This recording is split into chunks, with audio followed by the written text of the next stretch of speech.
Ladies and gentlemen, welcome to the James Skrmetta Show podcast. Thank you very much for tuning in. We are recording on a Wednesday night. My goodness, what a week, man. As we are recording, before we get into anything else, Hurricane Laura has beefed up. She's hit that cycle of Deca, that cycle of Winnie. God, that vial of HGH, man, if I could get me a vial of HGH, God, I'd be so yoked right now. But thoughts and prayers go out to Louisiana and Texas. I think Mississippi is in the clear. But, man, this thing, Laura beefed up to a damn Category 4, 140-mile-an-hour winds. That is a big storm. That is a perfect storm. I mean, that thing is huge. And I don't see Mark Wahlberg and George Clooney anywhere. So this thing is scary. Again, thoughts and prayers go out to Louisiana and Texas. It's supposed to be hitting in, I think, like 4 hours. I think they said 2 a.m., on Thursday morning, and that's about 4 hours away. So, yeah, don't have any updates here. It hasn't hit yet, but, man, thoughts and prayers. Also, I tell you what, I was saying, we'll just do a Q&A Thursday. It'll be fun. We'll have fun Thursday. No, I was wrong. We have more race stories. The only way we could have more race stories on today's podcast is if Usain Bolt was co-hosting. All right, there's more race in this podcast than the last Olympics.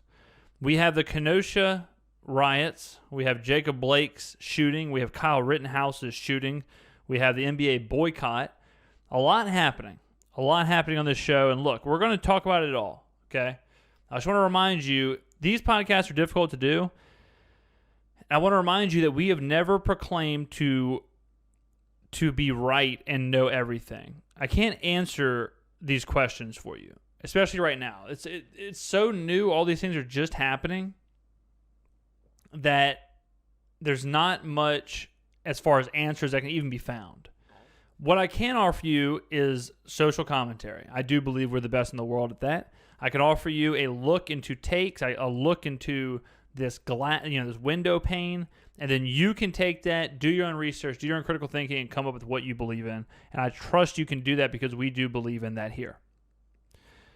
So we're going to talk about each of these stories in their own vacuum. Each of these stories kind of bleed into each other. First it was Jacob Blake, then it was the riots, then it was Kyle Rittenhouse, then it was the boycott. And we're going to try and, instead of going back and forth between a bunch of them, we're going to try and encapsulate one and finish one and then move to the next one in chronological order. And again, this show, the James Skrmetta Show podcast, is presented to you, like always, by Mackhard, Anderson & Associates, PLLC. So let's do it. Let's talk about it. Are you ready? Because I'm ready. So Jacob Blake, I'm sure you've seen the videos. We're not going to show the videos, but I'm sure you've seen the videos. Jacob Blake was shot 7 times in the back in a situation with police. Now, so this situation right here is one of those things where we just don't know that much. We just don't know that much either way. We do not know anything besides the 10, 20-second clip that we saw. We don't know why the police officers had their guns drawn. We don't know what led to the shouting. We don't know what led to the situation. We don't know what led to the escalation. But we do know what we saw in the video, and we know Jacob Blake's priors, and that's really about it right now. So if you don't know, I'll go ahead and read a little bit of the story, and then you can go find the video if you want to. It's all over the place. Kenosha, this is from the USA Today. Kenosha shooting. One officer fired 7 rounds into Jacob Blake's back, and then they talk about the protesters.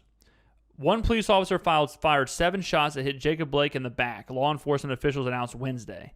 The description of the shooting is the first official accounting of what happened in the Sunday shooting in Kenosha that has since spawned protests and outrage.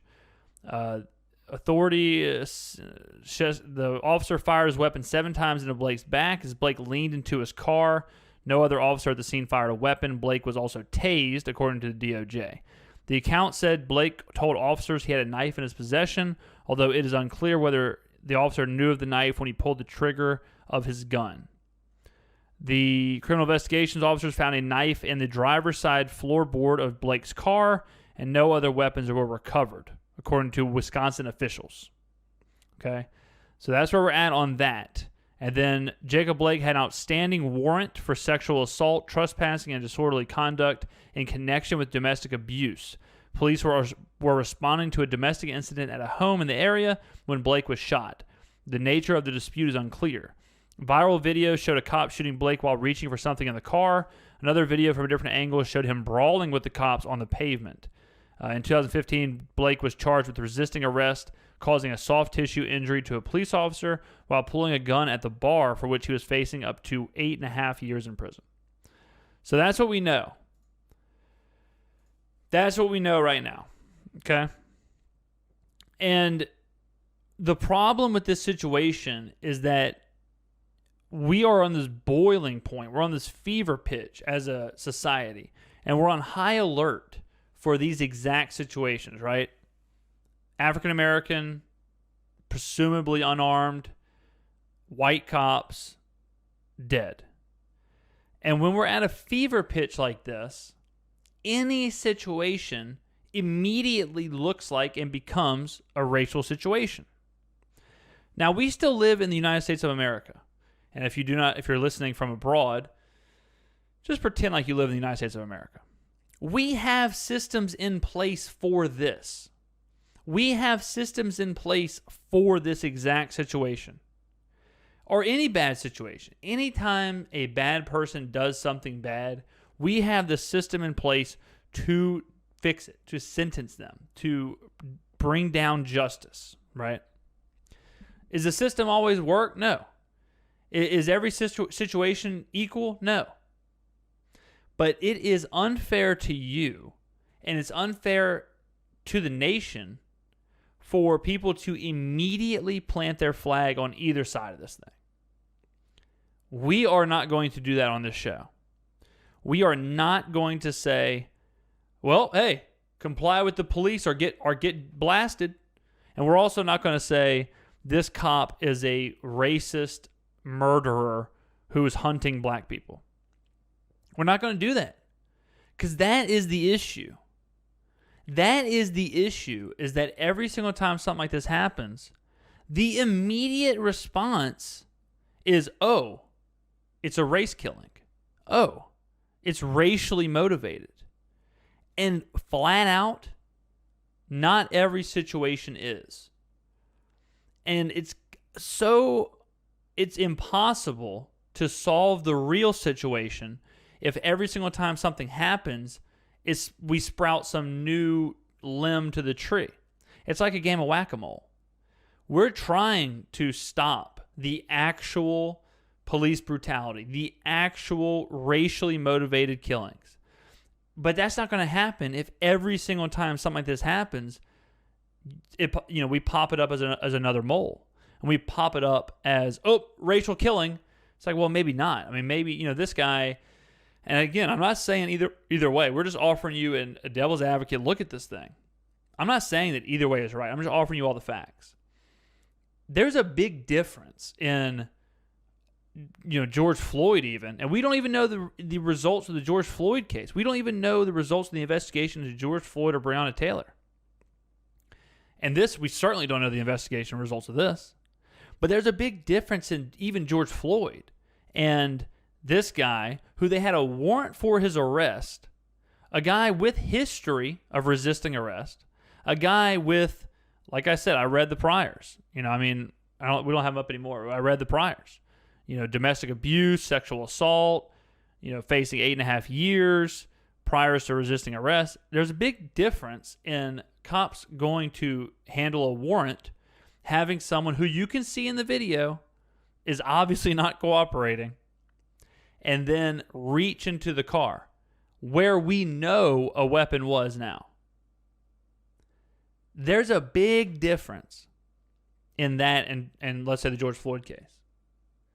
Now, the other side, I totally understand the whole idea of like, hey, man, but does that mean he should have been shot 7 times in the back in front of his kids? Well, no. If you put it like that, no. No one deserves that. But at some point, you have to give the cops some kind of like, okay, man, I mean, I get it. You're doing your job. I understand it.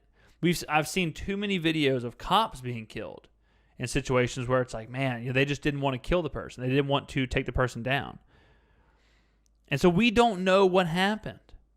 We can't place blame on Jacob Blake. We can't place blame on the officers.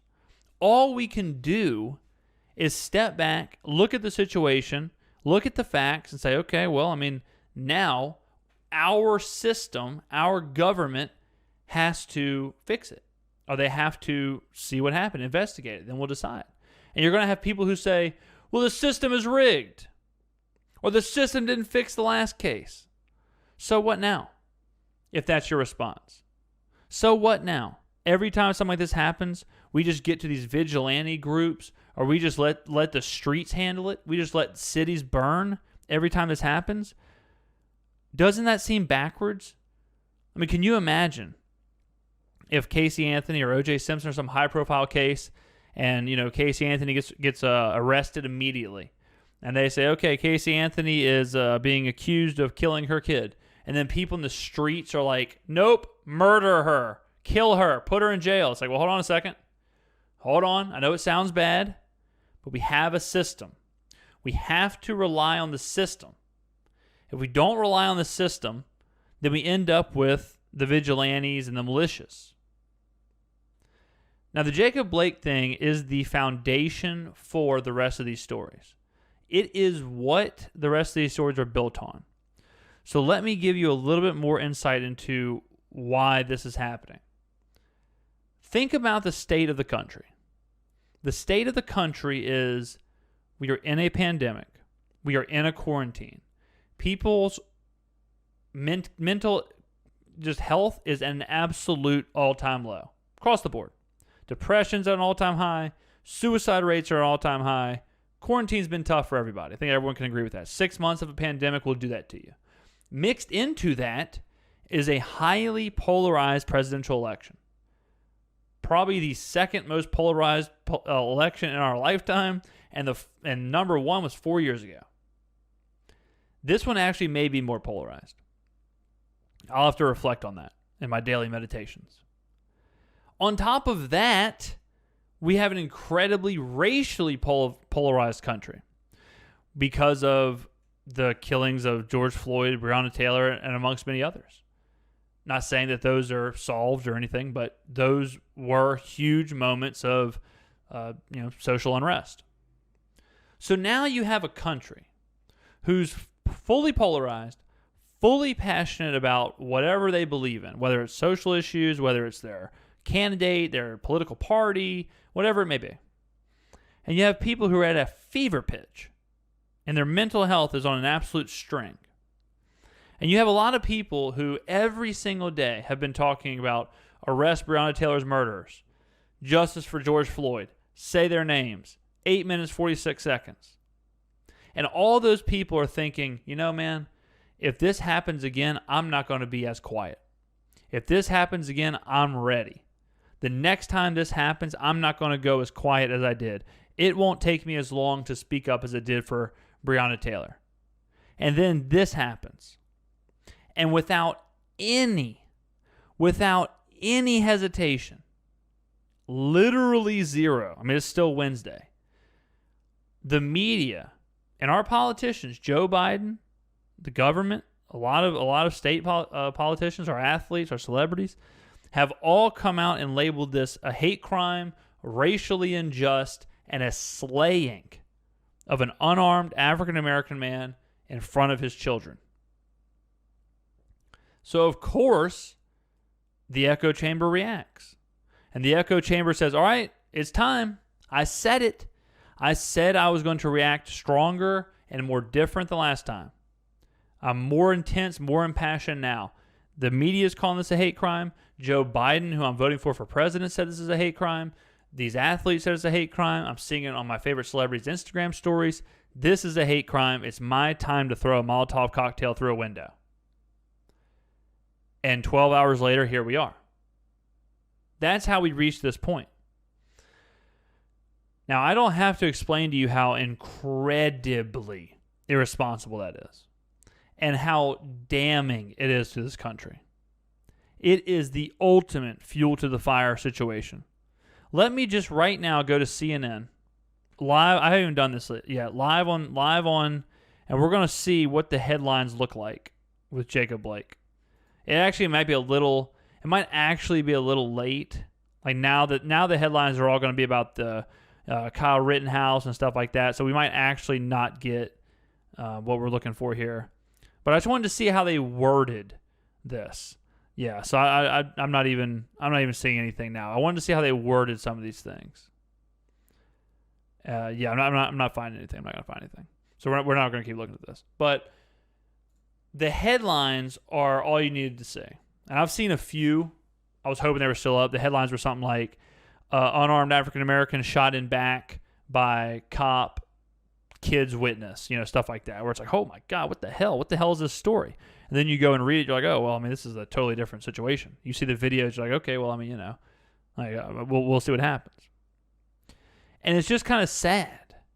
It's just kind of like, man, we don't need this right now. We don't need this. Even Jacob Blake's family has come out and said they don't support the rioting. They support the peaceful protesting. Martin Luther King, we all know what he believed in. And to see our own politicians and our own media inciting this, saying this is a hate crime, this is racially motivated. It's crazy to think that if, I broke into an African American's home and I shot him and robbed his house, it's crazy to think like people would be like, that was racially motivated. It's like, it's just a robbery. If I got murdered tomorrow by an African American, it's like it's not racially motivated. It might just be a killing, Like this cop, and that's the thing that I think people. That's what we talked about with George Floyd, was that the cop may not be a, African American bounty hunter. This guy might not be a racist murderer. He might just be a bad cop. It might just be a bad situation. He might just got a little too trigger happy.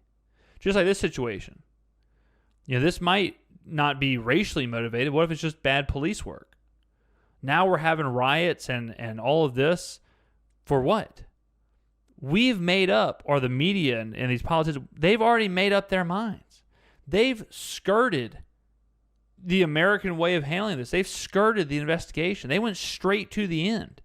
They went straight to hate crime. Black versus white. And don't you think that they are doing that for a reason? We know why the media is doing it. Because the media is trying to sell clicks. They're trying to sell papers. They know that that's a whole lot more clicks for them than, all right, guys, here's the situation. Let's wait until the investigation's over. So it's easy to know why the media is doing it. Why are the politicians doing it? To get you riled up. To burn these cities down.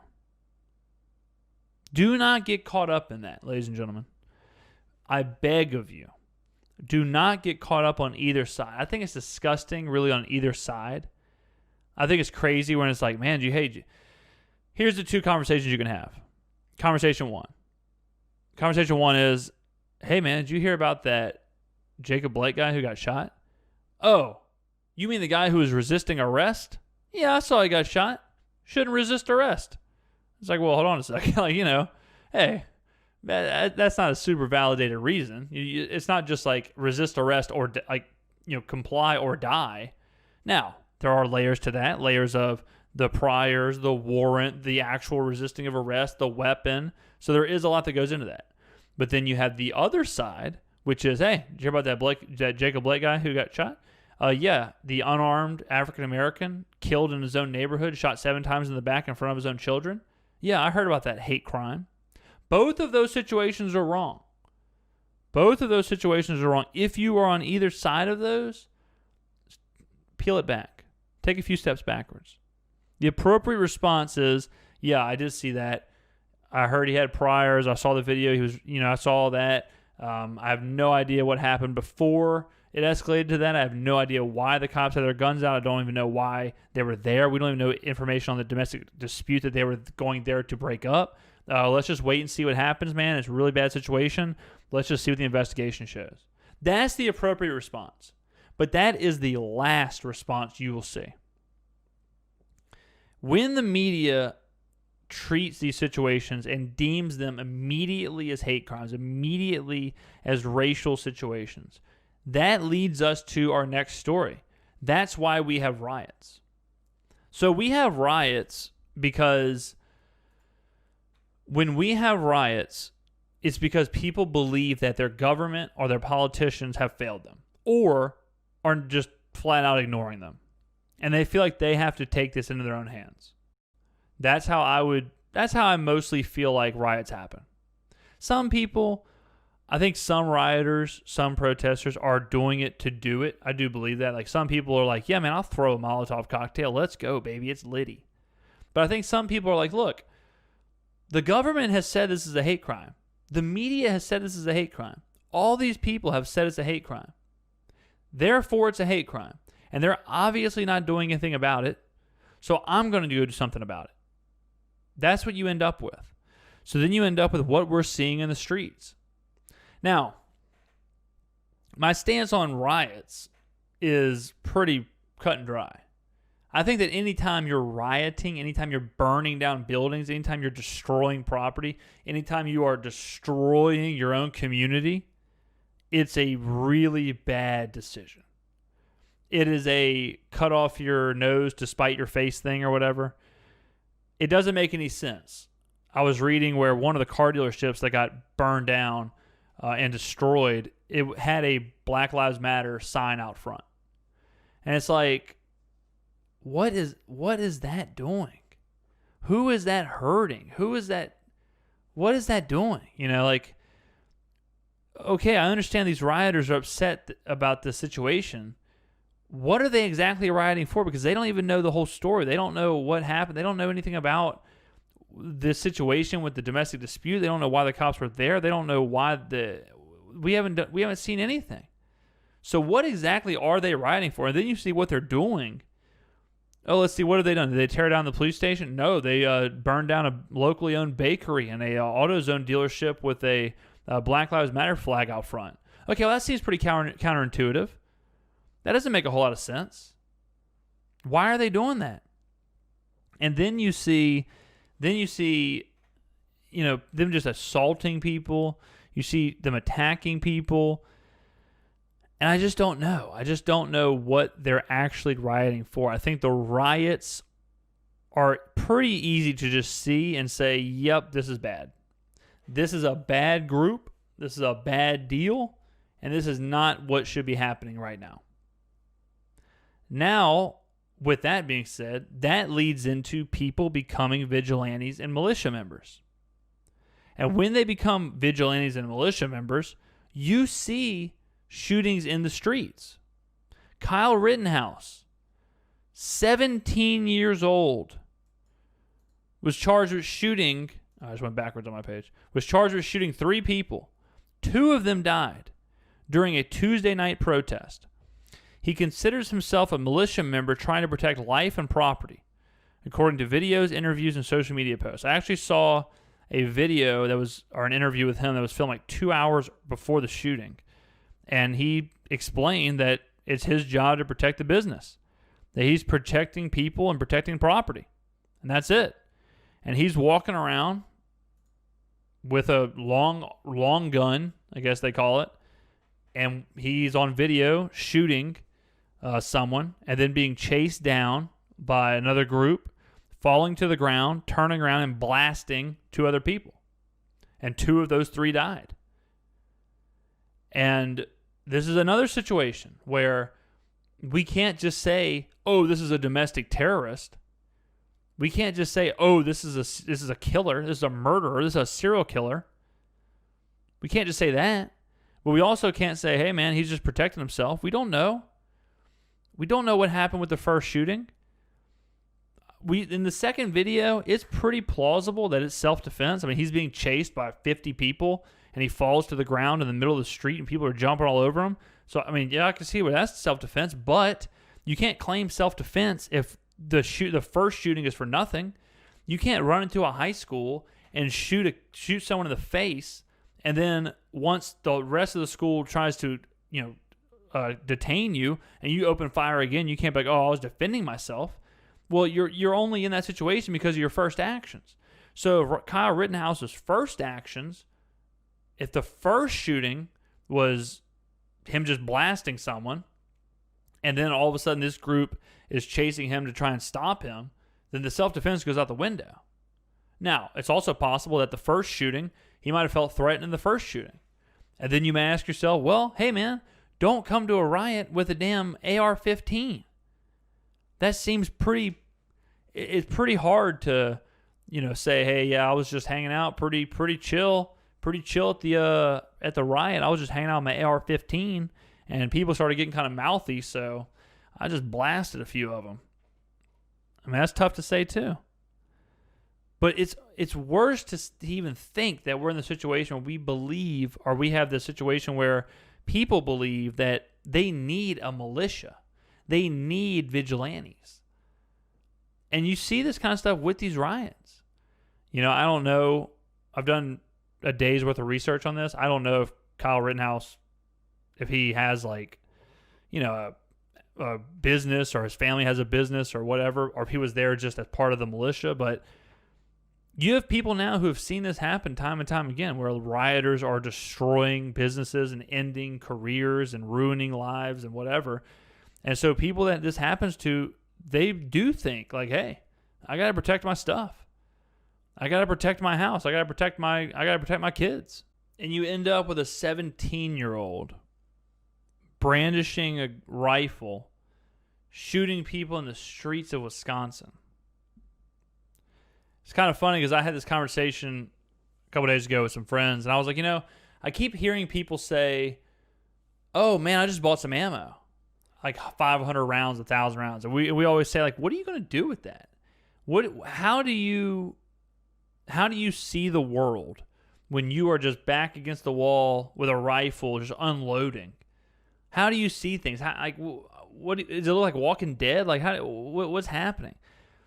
And I think that they just see it as what's happening right now in Wisconsin. I think they just see rioters just tearing down things, just Molotov cocktails and broken windows and whatnot. And these people are saying, well, shit, I mean, if the police ain't going to stop them, if, whoever, if the government's not going to stop them, I guess I'm going to stop them. And, I mean, it is a gruesome consequence to think about a 17-year-old killing two people in the streets because he feels like he's protecting property and life, and like it's the damn 1800s. We're in 2020. The Jetsons said we would have flying cars right now. The Jetsons they were flying around the cities. We had people, I thought people would be on like surfboards that could just float through the city and get you to where your destination is. And instead, we have 17-year-olds running through the streets of Wisconsin with a rifle, shooting people, burning down the city. And I'll say this about this 17-year-old. In the videos and in the tweets or whatever, the interviews he did before, I think he really is just there for, like, as a policeman, I guess. He at one point in the videos, he's like trying to get medical attention to people. He's speaking like he's just there to protect, there to serve. And we don't know what happened to start the first shooting. We don't know what led to that. And that really kind of dictates how you look at the second shooting. But I don't think he was a domestic terrorist. I mean, I saw people, just to show how social media is again, I saw people comparing him to Dylan Roof. And it's just not. Dylan Roof was a murderer who was a racist who went into a place of worship with the plan to kill. Very obviously. With no remorse. But this kid ain't that. This kid ain't that. This kid may have been a impassioned police, fan or whatever, enthusiast. He may have backed the blue, as you say. But that seems to be about it. The rest of it just seems to be a guy who's putting his back against the wall and trying to protect his community and doing whatever the hell he thinks he needs to do. I'm obviously not saying they should have shot 3 people and killed 2. But man, think about the nation. Think about where we are as a species and a people. That a 17-year-old is even in that situation. Think about what you were doing at 17. What were you doing at 17? I mean, I was just playing video games with my friends, doing Madden drafts, just staying up all night. You know, I mean, just stupid stuff. Like, life wasn't, it wasn't grab an AR and go protect your city. You know, it wasn't rioters or burning down the city. Looters are here. Grab the rifles. We got to protect the city until sunrise. You know, it wasn't that. It wasn't a real life rendition of Red Dead Redemption. I mean, these people are living in Lonesome Dove. It's like they're living in an old Western movie. Is that what it's like out there? Maybe it is. It's not where I'm from. But will it be? I mean, I'm also lucky to be in a place where rioting isn't happening. Is that it? Like, once riots happen, are people just pushed? I mean, I saw videos whenever the riots first started with George Floyd. I saw a video in Utah where rioters surrounded this car, and the car got out, or the guy got out of the car, and he had a bow and arrow. And he was pointing a bow and arrow at like 70 people. And that was 2 months ago. And now we're at this. And I want to talk about these rioters a little more. I want to talk about the next thing. So I'm going to show some of these videos on the YouTube. These are protesters or rioters. I'm not even sure what the hell. I'm not even totally sure what the hell you call these people. But it shows them berating diners in D.C. and some other places, and they're just screaming at people. And they're forcing people to raise their fists. And they're saying things like, white silence is violence, no justice, no peace. They're asking people, are you Christian? Are you a Christian? They're saying, raise your hand or you're against us. And man, this video just kind of made me sick. Honestly. These videos just kind of made me sick. Because this is just, I don't want to say terrorism, but it's pretty damn close. Whenever you're doing things to just enact, you're just trying to get fear, you're trying to scare people into doing what you want, that's pretty close to just outright terrorism. And it's really awful that we have so many social issues going on right now. And you have people who are going around forcing people to adhere to their wishes, raise a fist, or do whatever they're asked, or they're going to berate you, scream at you, flip over your table, ruin your dinner, ask you if you're a Christian. I mean, it's just disgusting to me. And that's what I was talking about earlier with the rioters, where I think a lot of them are just rioting, just doing stuff to do it. It's hard to imagine that those people who are crashing these diners and holding people, basically kidnapping these people and trying to force them into raising their fist, it's hard to believe that they line up with the same values as Martin Luther King Jr. Our true civil rights leaders. It's really hard to believe that all of those line up. And it's disgusting. I mean, look, I support equality. I was trying to think of a group, but I support equality. I think that's obvious.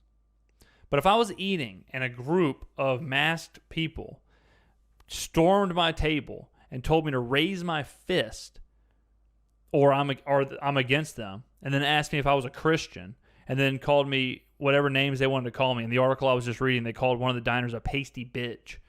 And they can't call me a pasty bitch because I got this bronze, baby. I got this golden bronze. Everybody knows I've been in the sun for 6 months straight. Man's got this tan. Man's looking good. So ain't nobody calling me a pasty bitch. But if they came up to my table and they told me to raise my fist, or they spit at me, or they were berating me, and they told me white silence is violence, or whatever the hell they were saying, I wouldn't raise my fist. I think it's one of those like old school things where you just don't give in to that. And it's crazy to think that in their mind, they're fighting for what's right. And I'd like to remind you of something that I've always believed, that radicalism is a circle, or really just beliefs are a circle. And a lot of people believe beliefs are a line, right? You have your right and you have your left.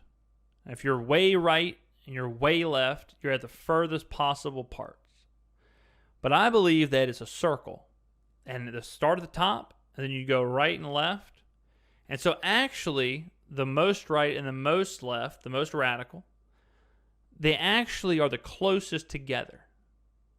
If you do the circle with your hands, so put them at the top, and then you go in a circle, and then you stop when you get to the bottom. That's the most left and most right you can go. And they think they're the furthest apart, that they're really the same, right?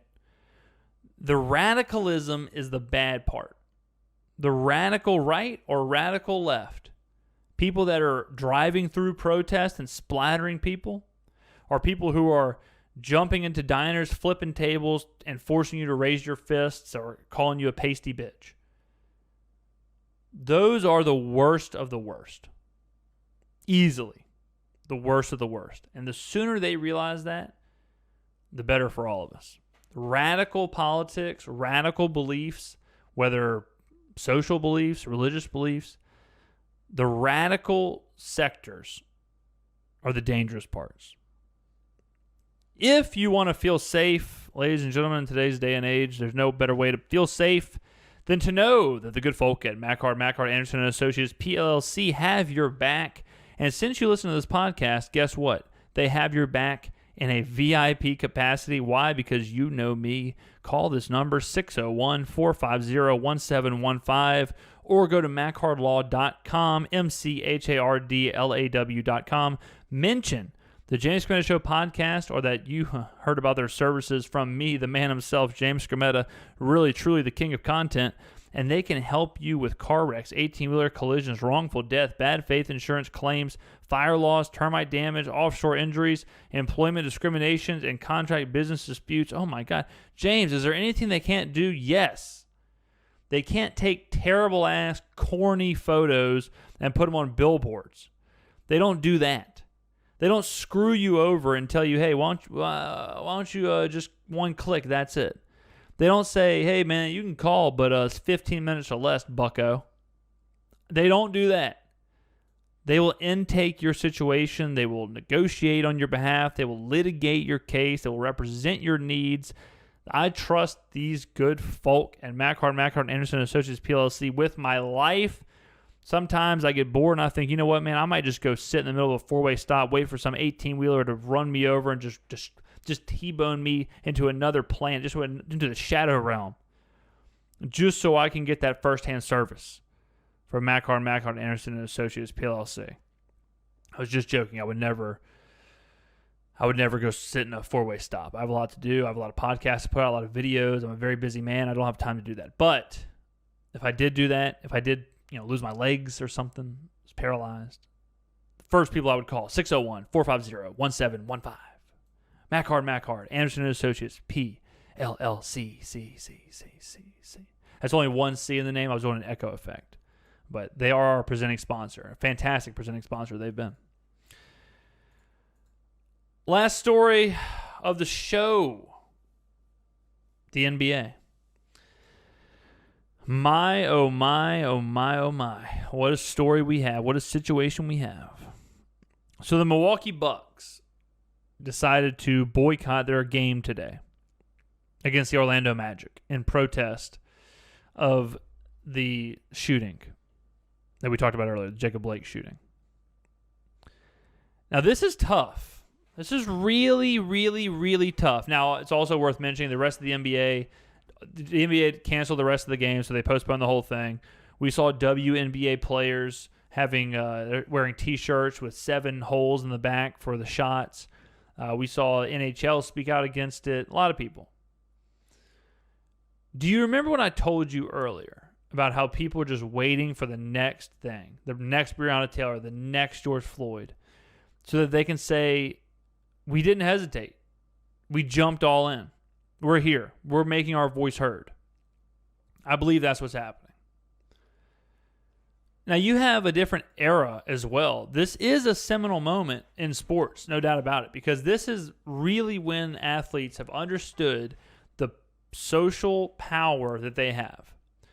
It was only 4 years ago when Colin Kaepernick first sat down. Think about how far social issues have come. We went from Tim Tebow couldn't pray on a football field, which I'm not totally sure he could anyways nowadays, but we went from that. We went from Colin Kaepernick to now we have Black Lives Matter on the court and social issues on jerseys. It is a complete 180 from what it used to be. It used to be leave the off-court stuff off the court. Players were chastised for bringing off-field stuff onto the court. And now we see Kevin Love. Kevin Love now is probably more of an ambassador for mental health than he is a basketball player. We see LeBron James reading Malcolm X's autobiography, a controversial situation, since I'm not sure he's read any of the book. We see players wearing Arrest Breonna Taylor killer hats. We see that. We see these players become activists, really. And so I think we have a situation where they're in a bubble and they're talking. And I think it got a little hyped up to where they, are all in this social activism. Obviously, it's on the court. It's on their jerseys. It's on their shirts. And I think they're all getting a little hyped up. And they've probably talked to each other. They've probably said, look, whenever something else happens, we ain't going quietly. We're going to be ready. This happened, and they jumped. Now, this goes to what we were talking about, is that what exactly are they protesting? They don't even know. They don't even know what happened. And again, I'm not defending the cops, but I'm not defending Jacob Blake either. They don't have a clue what the situation is. What exactly are they protesting? I mean, don't you think that's a little rash? Don't you think that's a little impulsive? To have this situation happen and then to say, all right, we're stopping the NBA for this situation. It could just be a routine cop goes to arrest somebody, guy resists, cop shoots him. If that's the case, what are you protesting? Because they chose to go play in the bubble after George Floyd died. They chose to go play in the bubble after Breonna Taylor. There's been plenty of situations that they could have stopped. There was no postponement. There was none of that. They all agreed to play the season well after the protests in Minnesota, or the 15 days worth of protests in Seattle. Naked Athena did yoga all over the streets of Seattle, nude, and the players were playing in the bubble. It just seems kind of weird where this happens, and the same day it happens, they decide we're not playing. And I understand, like I said, I understand the idea that people are super passionate right now, and people are polarized. And, these players are in a bubble. These players are probably just as mentally exhausted as a lot of us are. They're in a bubble. They probably haven't seen their family in a while. But you got to wonder if this was the right time to do it.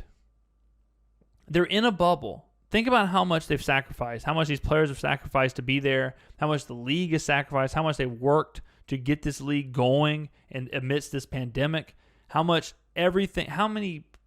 hard it was to get this season going. And we are now in the last stages of it. Black Lives Matter is written on the court. Social issues are on the jerseys. What else do they want the NBA to do? What are they boycotting? What are they protesting? I would argue that right now, them playing the NBA is the most socially conscious sporting league in American history. What else do they want? And if LeBron James says, well, we want police violence to end. Okay, Well, that has nothing to do with the NBA. Does that mean does that mean that games will never be played when there is a cop shooting?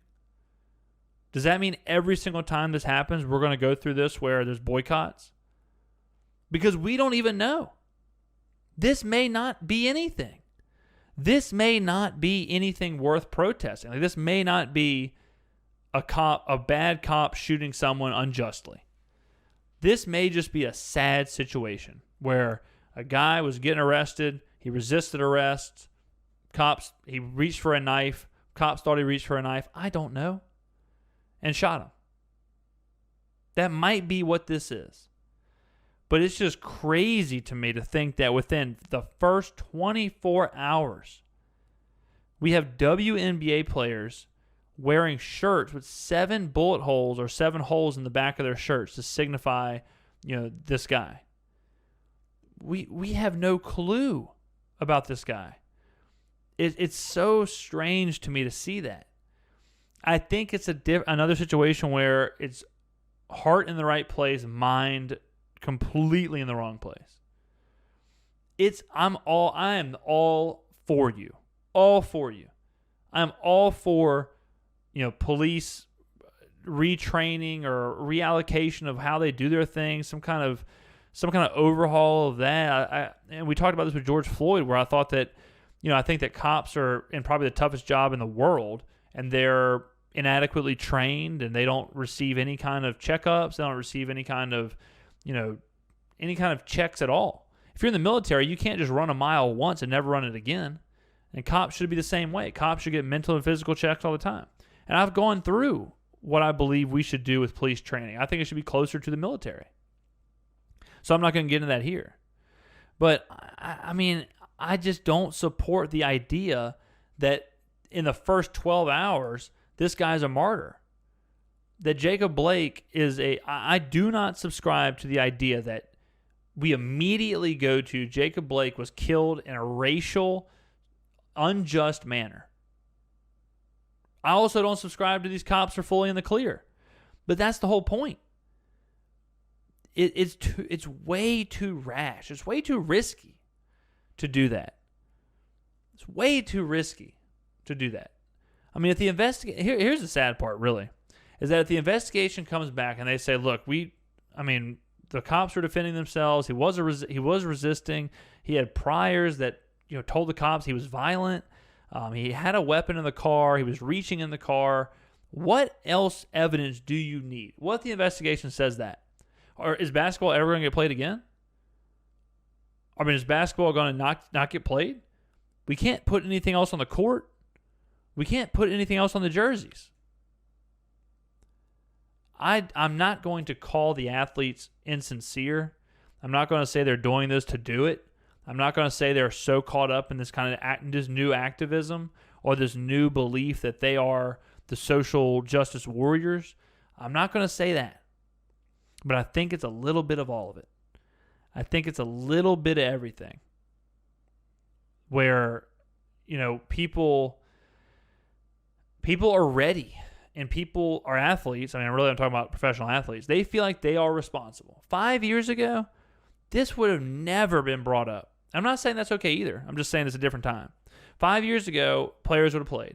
And if they believed in something, they would have handled it off the court or whatever. But they would not have brought that into the league. And now players are so powerful, and players are expected to be activist first, player second, that we see stuff like this. My knee-jerk reaction is that this is unfair to the NBA and to the fans and all that stuff, and even the players who, they're in the bubble. The Magic are like 2 hours away from getting out of the bubble, from the season being over, and now it's postponed, and they're talking about canceling the season. Imagine if they cancel the season again because of this shooting that we don't even know if it was wrong or right. We don't even know. And we're canceling the whole NBA. And I understand the devil's advocate side of going, well, bruh, you can't put the NBA and basketball ahead of social issues, bruv. It's a life. I get that. But what I'm saying is we might not even have a social issue. We may just have a straight up normal normal situation with a cop. I mean, this happens where cops go to arrest somebody, they resist, cops have to defend themselves, and cops shoot them down. It happens. So if every time it happens with an African-American victim and a white cop, every single time it's going to be riots in the streets, buildings torn down, Molotov cocktails, and sporting leagues totally shut down, that doesn't make any sense to me. I totally get if the investigation comes out and say, yep, he was unarmed. Yep, these cops shot him for no damn good reason. Yep, he was completely innocent. I totally understand then demanding justice and players speaking out and saying, we demand justice for Jacob Blake. We demand justice. We demand that cop being sentenced. I mean, I saw Sean King earlier.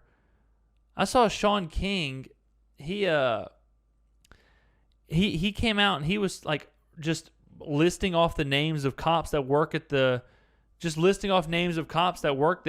and who may not even have been the ones who shot Jacob Blake.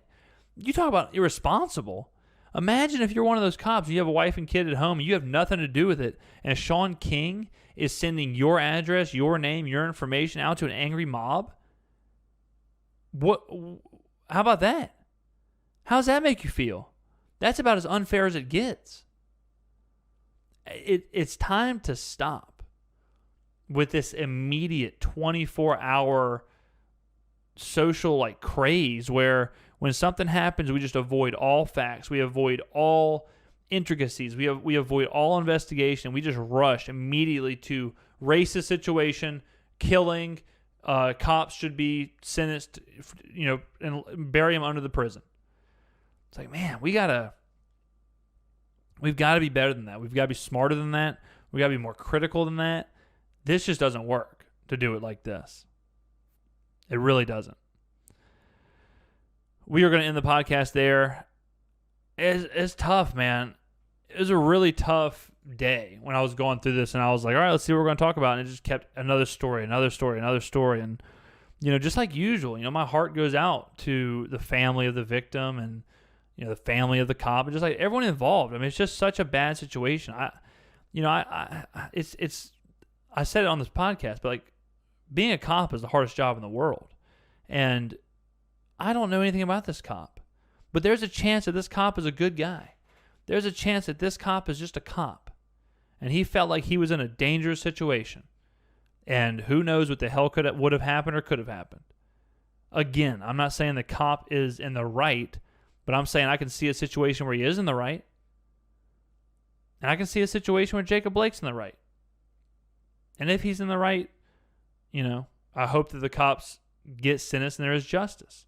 And whether he's in the right or in the wrong, and Jacob Blake is, I don't think I mentioned this on the podcast, but he's alive. He's paralyzed from the waist down. He's in critical condition, but he is alive. But I feel bad for him. I mean, even if he was in the wrong, it's just, he's paralyzed. He got shot 7 times in front of his kids. That's a life wasted. His decisions or whatever he did to get him in that situation, it's awful. It's awful regardless. And that's why I think, just like we said earlier, where you have people who are celebrating that he resisted arrest, or you got people celebrating that it's a white-black thing. There's nothing to celebrate. This is sad. It's sad that people are rioting in the streets. It's sad that a 17-year-old felt the need to join a militia and shot 3 people and killed 2. He's still 17. And I blame a lot on the media. I really do. I blame a lot on the media. I blame a lot on our politicians. I blame a lot on the people who are so quick to call this racial injustice and so quick to call this a hate crime. They are toying with you, people. They are toying with your emotions. They are riling you up. It's election season. Wake up. Wake up. Not everything is black or white. Not everything is a race crime. Wake up. But that is going to be the podcast, ladies and gentlemen. Thank you for joining me on a Thursday. Another late night of editing ahead for me. But I do appreciate the time that you spend listening to this. I've had a lot of nice comments recently about the podcast. And, this is a time, like I mentioned earlier, where, quarantine's taking its toll on everyone, and people feel isolated, and people feel scared, and people feel, alone or whatever. And, I'm lucky enough to have an outlet where I do these podcasts or these videos or whatever, and I do appreciate every kind word that is sent my way regarding these. People, I just recently had someone reach out and say, he's a big fan, he listens, and that's what makes me do these. I mean, it's 10:30 at night, and I'm going to have to edit this for another couple hours, and we'll probably get this out around 1 a.m., 2 a.m. I'll wake up and do whatever tomorrow. But the reason I do these is because of because of y'all. If it's 15 people that listen every week, 25 people that listen every week, 50 people that listen every week, 100 people that listen every week, it really does not matter to me. But I do thank who the hell ever is out there listening. I know people who listen to every show. I know people who listen to every other show. I know some people who listen to one show, whatever. But I just wanted to say thank you from the bottom of my this lump of coal that some would call a heart. But again, be safe out there, guys. Hurricane season, quarantine season, dangerous season, OnlyFans season. Dude, we are right now, for my money, we're in the most complicated, hard to navigate time in human history. And somehow, you lot ended up on a boat with me as the captain, and I'm navigating us through these murky waters. So enjoy the trip. Keep all hands and feet on the boat, on the vessel, and I will do my best to steer you to safety. Critical thinking. Don't rush anything, and remember, they're playing with your emotions. We never play with anyone's emotions here. Thank you again for listening to the greatest podcast on earth with the greatest social commentator living today. Me, the James Skrmetta Show.